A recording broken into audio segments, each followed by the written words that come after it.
Come on into the library. It's a place where I love to be. Look in a book, here's a story for you. Who makes stories when the day is through? Who makes stories when the day is through? Story makers, working through the night till the rising sun.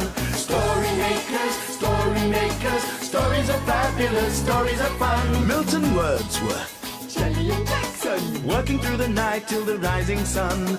Story makers, stories are fabulous, stories are fun. Come and be a story maker.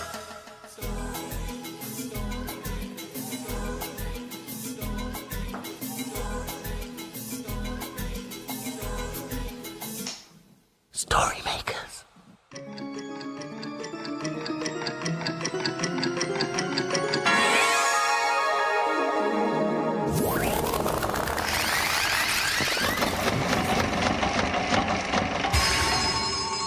Story makers. It's midnight. Hello. has everybody gone? Welcome, one and all. Milton Wordsworth, story maker and magical maestro, at your service. Come on, Whiskers. That's a good girl. Come on now. Time for din-dins. Are you all right, Jackson? Oh, yes. It's din-din times for Whiskers. I see. Maybe I don't. So who, may I be so bold as to ask, is Whiskers? Well, she's my pet that you can't see. An imaginary friend, someone that only you can see? Yes, that's right. Ah. Yes. So, what sort of pet is Whiskers? Well, sometimes she eats fish, and she loves to drink milk from this dish in the children's pet display. Milk and fish? What do you think Jackson's friend is? What was that? A cat! That's right! Oh, bless you. Oh, isn't she lovely? Yeah, and does she like stories? Oh, I think so. Oh, I know. Let's use this dish to find out. In it goes. Ready, Whiskers? Imagine a story.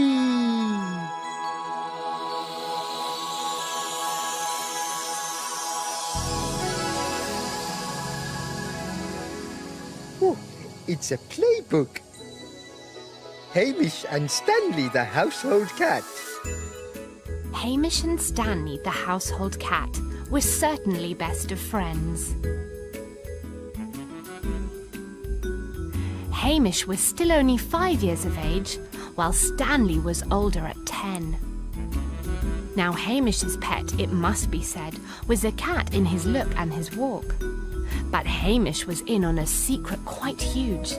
Stanley the cat could talk. He didn't speak to Mum or Dad. He spoke not a word on the phone.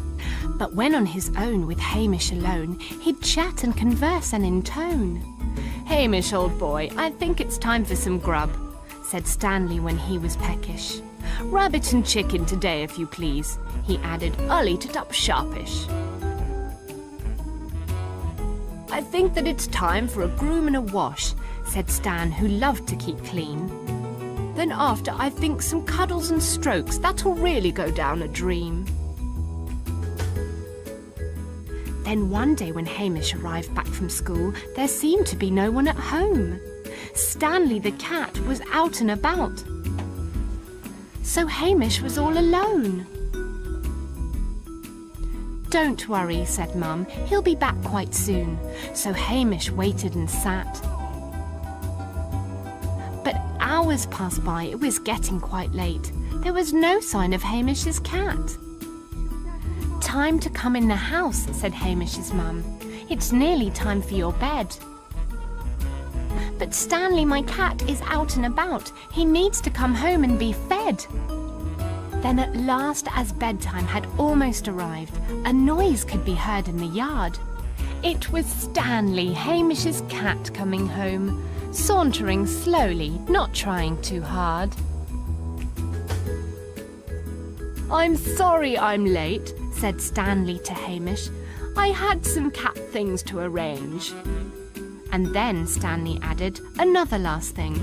I'd have phoned if I could, but I hadn't the change. Achoo! Ooh, are you all right? Yes. I really do love cats, but I don't think they like me. Oh, how sad. What do you mean? Well, I think I'm allergic to them. I love what? Allergic. Make me sneeze. Oh. I wonder if my favourite pet would make you sneeze. I don't know. What is it? Well, guess. It likes to go on long, long walks. Long walks? He likes to bark. Bark? Yes. It's a dog. Yes, that's right. Maybe we could put this dog bone into the story machine to make a story.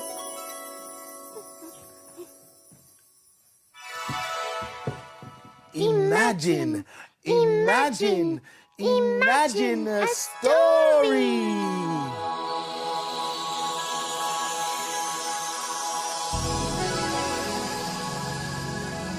It's a Kevin the Spaceman story. But oh dear, it's called Purr. More cats.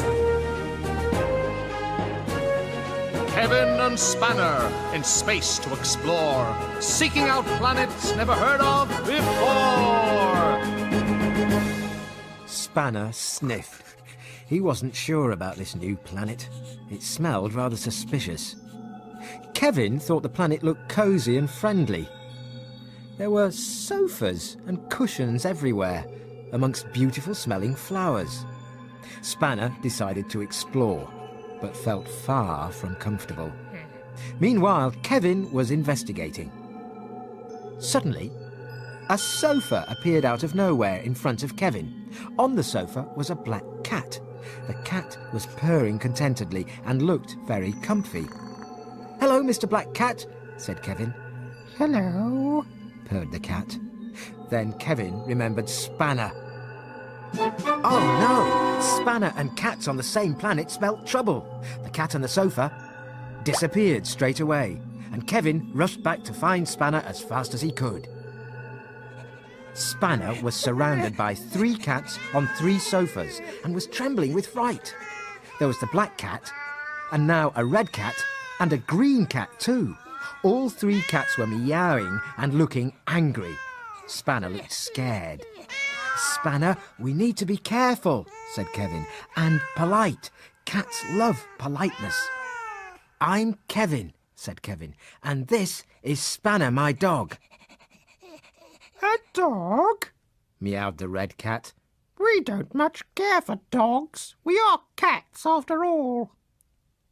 "He's very gentle, and he really likes cats," said Kevin, nudging Spanner with his foot. "Ruff," wondered Spanner. Then the green cat got down off his sofa and came over to Kevin and Spanner. He started sniffing Spanner. Spanner whined, wishing he would stop shaking. "It's very nice to meet a dog who likes cats," said the red cat. "We've never met one before." A saucer of milk appeared in front of Spanner. "Please drink this saucer of milk, Spanner, as a sign that we're friends," said the black cat. "Marvellous," thought Spanner. He really hated milk. "Drink the milk, Spanner. You're embarrassing us," whispered Kevin. Spanner saw Kevin's point. He started lapping up the milk. Actually, it didn't taste too bad. "Thank you," said Kevin to the cats. "This is a very beautiful planet, and comfy too." "You're welcome," said the red cat.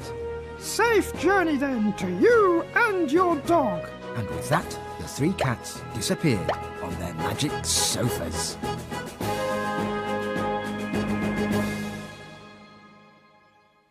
Look, the children have been drawing their pets. Which one should we use for a story? Why don't we just use all of them? What a good idea. Yes. In they go. I wonder what story it will make. Oh, it'll take a lot of imagination to get the machine going. Are you ready? Imagine, imagine, imagine a story.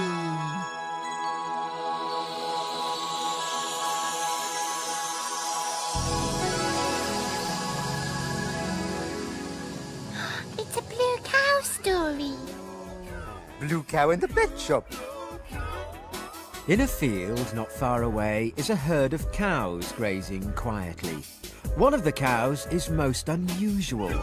Blue Cow wonders about the big world beyond her field. One day, Blue Cow was looking at all the other cows in her field.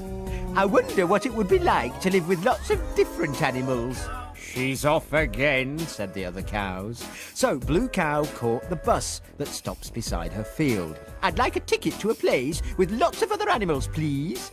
There you go, madam. Hold very tight.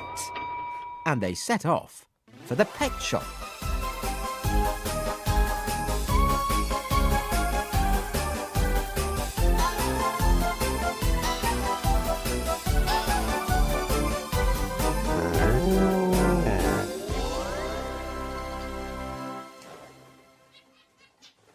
And then they arrived.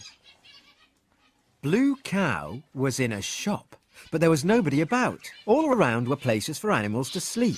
A kennel, a house with a wheel in it, a cosy bean bag, and a hot glass tank. Help! We're stuck! Cried a voice. Blue Cow looked down. Moo! She said. There was a tangle of legs and tails and ears sticking out of a rabbit hutch. What are you doing? She asked. Starsky's leaving today. We came to his hutch for his party, but it isn't big enough, said a cat whose face was squashed against a hole. Let me help you, said Blue Cow. She took hold of a tail. Heave! Blue Cow pulled and pulled and pulled. The tail kept coming. Plop! It wasn't a tail. It was a snake. Thanks, he hissed and slid back to his tank. Ooh, another snake to pull out, said Blue Cow. Heave! Meow! My tail! Cried the cat. Oh, sorry, said Blue Cow. Just then, she had an idea. Click! She undid the latch at the top of Starsky's hutch. Pop! Off came the lid. Hooray! Said the animals. Out climbed a cat, a dog, a hamster, and last of all, Starsky the rabbit. Thank you, he said. I didn't think I'd make it out in time to go to my new home. I'm leaving soon, said the snake. Would you like to come to my party tonight? Ooh, thank you, said Blue Cow, looking at the snake's small tank. Maybe another time. Oh, poor Milton. Are you using that mask to help you stop sneezing? No. Why are you wearing it then? So I can be closer to my pet. Ooh. I didn't know you had a pet. Well, I do. And it doesn't make you sneeze. No, I can use these to be closer to my goldfish. Oh, what a lovely pet, Milton. Better not let Whiskers see it. It's time for all story makers. And pets. To be hidden away. Yes, the dawn is upon us. The morning is nigh. We've made our stories and we bid you goodbye. Working through the night till the rising sun. Story makers, stories are fabulous, stories are fun. Bye, story makers. See you again soon.